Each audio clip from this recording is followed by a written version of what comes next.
본 동영상은 나가모리식 열정 시스템 2에 대해서 이런 이미 동영상을 올린 바가 있습니다. 거기 1에서는 네 번째까지고 5번째 더 까다로운 길에 도전하라. 모든 CEO들이 인재 육성에 관심을 가지고 있습니다. 서점들을 둘러보면 코너마다 사람을 키우는 법, 인재 고집만내는 것 책이 넘쳐납니다. 나가모리 사장 역시 사업 초기 경영에 대한 고민을 많이 할 때 관련 서적을 수없이 탐독했습니다. 그런데 읽어보니 많은 책의 내용이 인재는 칭찬해서 키우라는 것이었는데 자신의 호탕치는 모습이 왠지 부끄러워지는 순간이었습니다. 칭찬은 마치 대전제자 철학인 것처럼 인재 육성이라는 키워드마다 붙어 있습니다. 그런데 내심 나가모리 회장의 머릿속에는 의심이 들었어요. 이렇게 많은 책들이 칭찬을 효과적으로 인재 육성 방법으로 제시하고 있는데 왜 많은 기업에서 여전히 인재가 제대로 육성되지 않은 걸까? 그래서 나름대로 다시 결론을 내렸어요. 일본 전산의 인재는 혼을 내서 키운다. 방침을 더욱 확고히 한 것입니다. 지속적으로, 열정적으로, 뜨겁게 혼을 내서 키운다는 전제가 붙어 있습니다. 그가 직원들의 호통을 치는 것은 그들을 사랑하기 때문입니다. 겉으로 잘한다 입에 발린 칭찬하면서 속으로는 에이 쓸만한 놈 없어 이래 한탄한 리더야말로 어불성설입니다. 또 한 가지 많은 측에서 말한 것은 칭찬할 때는 대중 앞에서 혼낼 때는 개인적으로가 원칙입니다. 저도 그렇게 하고 있는데 이 원칙에 대해서 역시 그는 반대로 했습니다. 혼낼 때는 가능한 한 여러 사람 앞에서 혼내고 칭찬은 따로 불러 칭찬한다는 원칙을 세웠습니다. 이것이 사람을 교육시키는 근본적인 요령이 아닐까 생각한 것입니다. 열정의 중요성을 기했을 때 역사란 나가모리 사장은 열정을 파괴하는 사람을 가장 경계하고 그런 요소는 과감하게 돌인하려 했습니다. 인류기업에서 낙방, 이류기업에서도 낙방, 중소기업에서도 쓸만한 사람 오지 않았던 그야말로 뒤처진 인재를 뽑을 수밖에 없었습니다. 초창기에는요. 그들과 머리를 맞대고 어떻게든 최고의 기술력으로 만들어낼 쟁쟁한 글로벌 기업들하고 경쟁해야 했는데 자연의 융당폭격식 교육과 직설적인 피드백이 난무했습니다. 가히 군대를 할 만큼 지독한 조직 문화가 직원들을 단결시켰습니다. 그러나 그들이 낸 성과지만 어떻게 해도 바뀌지 않는 사람은 요지부동이었다고 합니다. 몇 년간의 열정 경영의 결과로 일본 전선은 교육하고 혼을 내도 소용없는 사람을 체크리스트로 도출해냈습니다. 그리고 이런 사람 우리 일본 전선에서는 필요 없다. 확실히 전 직원에게 인식시켰습니다. 일본 전선에서 필요 없는 사람, 병명만 하고 혼을 내는 진행을 이해하지 않으려는 사람, 혼을 내도 진보적 반발심, 승부욕이죠. 가지고 태연한 사람, 다른 사람이 혼나고 있는 데서 무관심한 사람, 다른 사람을 나무라 할 줄 모르는 사람, 개인적인 사정을 전혀 이야기하지 않는 사람. 경험으로 확실하게 단정적으로 말한다면 위 타입의 아까 말한 타입 부류는 아무리 혼내도 무의미하고 투자를 해도 교육을 시켜도 소용없는 사람들입니다. 이런 직원들에는 중대한 일을 맡겨서도 안 되고 고난과 책임이 있는 좋은 자리에 앉힐 수도 없습니다. 이 방식대로 직원들을 분류한다면 혼내는 보람이 있는 직원과 혼을 내면서도 보람이 없는 직원으로 나뉩니다. 혼내는 보람이 있는 직원은 혼낼 때마다 성장하지만 그에 반해 혼내도 진보 없는 직원은 혼내면 혼낼수록 삐뚤어집니다.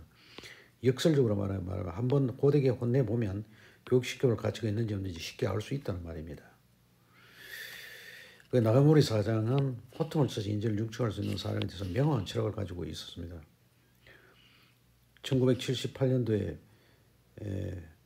제발 떠났으면 하는 직원 100선 목록을 만들어서 화제가 된 적이 있었는데 일본 전선에서 떠나야 할 직원, 지혜를 내지 않는 직원, 지시하던 것만 하는 직원, 처음부터 다른 사람 힘에 의존하는 직원, 곧바로 책임 전가하는 직원, 혈기왕성하지 않은 직원, 자주 불평불만을 말하는 직원, 자주 쉬고 자주 늦는 직원. 반면에 등용문에 들어서는 직원의 7가지 조건이라는 제목의 백서도 있습니다. 등용문으로 들어서는 직원의 7가지 조건은 건강관리를 제대로 하는 직원, 일에 대한 정열, 열의, 집념을 기복 없이 가질 수 있는 직원, 어떠한 경우도 비용에 대한 인식, 코스트 마인드를 가지는 직원, 일에 대한 강한 책임감을 가지는 직원, 지정받기 전에 할 수 있는 직원, 꼼꼼하게 마무리할 수 있는 직원, 당장 행동으로 옮길 수 있는 직원. 이런 사람들은 상사의 의도를 잘 파악해서 적극적으로 행동으로 옮길 수 있는 사람들입니다. 먼저 알아서 준비하고 즉시 행동으로 이루어진 직원은 그야말로 등용문에 들어설 자격이 있는 사람들입니다. 이렇게 주체적으로 상사의 의중을 파악하여 솔선해서 일할 줄 아는 사람은 결국 사람을 움직일 줄 알고 나중에 윗사람의 위치에서 서더라도 아랫사람 입장을 잘 헤아립니다.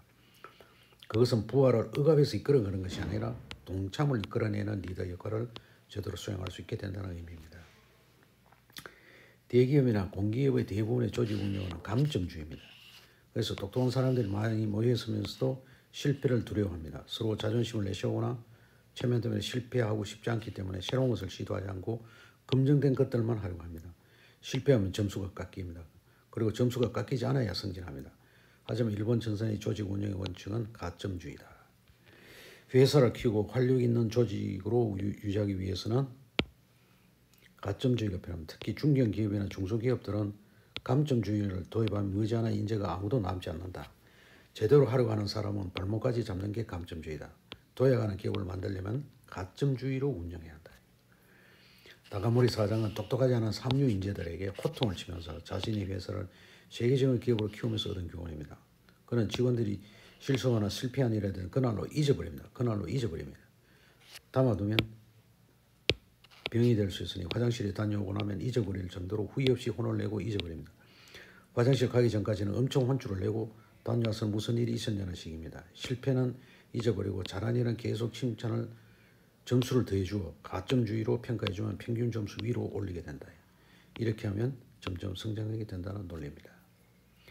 감점주의 문화에서는 지시받은 것 이외에는 아무것도 하지 않습니다. 이런 문화에서 혹여 실패라도 하여 평가해서 가만두지 않을 것이다 하는 인식이 바뀌어 새로운 시도를 하지 않으려 하고 그로 인해 조직 전체가 정체되거나 활력을 잃게 됩니다.